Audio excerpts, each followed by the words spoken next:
আসসালামু আলাইকুম দর্শক, আপনাদের আবারও সেই নিচু ধানের জমিতে লাউ চাষের যে ভিডিও, এর আগে আমরা আরও গত বছর একটা ভিডিও দিছিলাম। আপনাদের বেশ অনেকেই সুন্দর সুন্দর কমেন্ট করছেন। আসলে আমরা ধান চাষ না করেও সে ধানের জমিতে লাউ চাষ করতে পারি, তার এই নজির নমুনা দেখেন। এই যে এখানে এক জায়গায় কতগুলো লাউ দেখেন, আমরা অলরেডি কিন্তু হারভেস্ট শুরু করছি।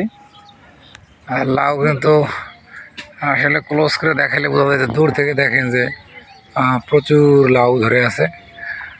যেদিকে তাকাইবেন শুধু লাউ। তো এখানে দেখেন নিচে যে পানি, অর্থাৎ এ হলো আমরা মালচিং দিয়ে বেড করে একটু উঁচু করে লাগাইছি। দেখেন নিচে কিন্তু বৃষ্টির পানি যে জমাই গেছে।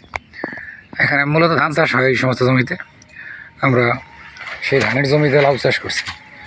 এখানেও কিন্তু বেশ অনেকগুলো লাউ। তারপরে এদিকে যদি আমরা যাই, দেখেন এখানেও আছে বেশ কয়েকটা, এখন কাটার মতো আছে কয়েকটা। তারপরে এদিকে দেখা যায় যে আসলে ক্যামেরা মোবাইলের তো আর অত সুন্দরভাবে হয় না, বড় ক্যামেরা হলে তবে এটা জুম করে দেখানো যেত। দেখেন এদিকেও আছে, একটু ছোটো করে দেখলে অথবা বুঝতে পারবেন। আসলে গাছের চেহারাও কিন্তু সুন্দর। এ হলো গাছের অবস্থা।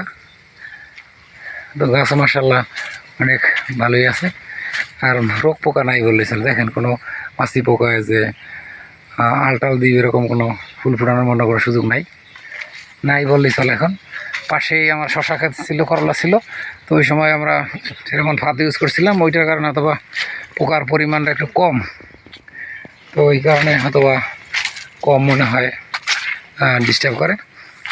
তো এই হলো মোটামুটি ঢাকার অবস্থা। দেখেন এদিক দিয়েও বেশ কয়েকটা লাউ এখান থেকে হারভেস্ট করা যাবে। এই দেখেন, এই যে